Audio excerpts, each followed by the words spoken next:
Là je vais aller faire une petite visite à un pote rappeur à 16 heures perdues et je vais lui demander de nous faire un petit freestyle sur le thème des élections fédérales. MC Gambi, c'est parti. C'est les élections fédérales et on y capte que dalle. C'est à peu près aussi compliqué que de faire un freestyle. C'est les élections fédérales, on vote pour quoi? Le conseil des États? Ou bien peut-être qu'on vote pour le conseil national. Ce qui serait bien, c'est que les jeunes d'aujourd'hui, on s'intéresse plus, on agisse autour de nous, que ce soit juste pour notre frère, pour notre soeur, pour notre mère, que ce soit pour un parti, quand on aille voter, simplement qu'on prenne le temps de réfléchir à ce qu'ils nous disent. Encore une fois, parle peu du petit Lozano, du petit Genevois. Juste ça, la politique, c'est un mal nécessaire. On en a besoin pour que ça fonctionne. Et on aimerait tous un monde meilleur. Et puis qu'on fasse les choses comme il faut. Réponse de quelques journalistes à des politiciens qui se plaignent de ne pas recevoir la couverture médiatique qu'ils méritent. Nous devons évidemment traiter de la campagne de l'UDC, de M. Blocher, de nous poser des questions autour de ça, mais nous n'oublions pas les autres partis. Simplement, évidemment, qu'on est dans une circonstance un peu particulière qui fait que l'intérêt du public se focalise sur ça. C'est vrai que la presse est libre de ses choix, mais force est de constater que l'UDC dicte les sujets, dicte également le moyen de communiquer. Force est de constater qu'ils ont le meilleur appareil de communication. Il y a des pleines pages de propagande, entre guillemets, UDC.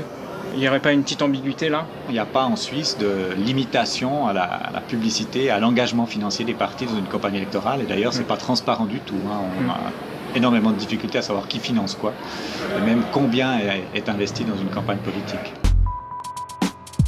La Coupe du Monde, c'est tous les 4 ans, les élections fédérales aussi.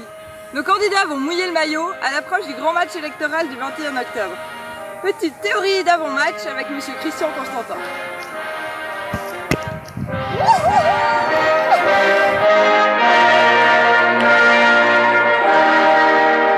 Quel point commun peut-on trouver entre la politique et le foot?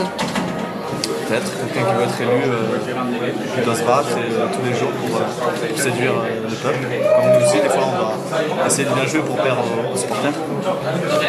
Le seul point commun que je connais, c'est Couchepin et la politique. Il a toujours été très proche de Obsession et le premier supporter d'Obsession en tant que Valaisan.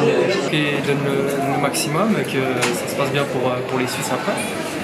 Malheureusement, j'ai pas pu vous amener Christian Constantin, parce que comme un bon politicien, après une défaite, il a pas envie de parler et il est parti.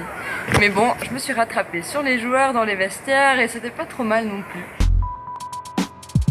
De nombreux politiciens mettent en place des sites internet ou tiennent des blogs. Et vous avez déjà consulté ces sites ou ces blogs? Non, jamais encore. Non. Parce que j'en ai pas eu le désir, parce que j'en ai pas ressenti le besoin non plus. Je me suis contentée de ce qu'on reçoit par la poste. Non, jamais.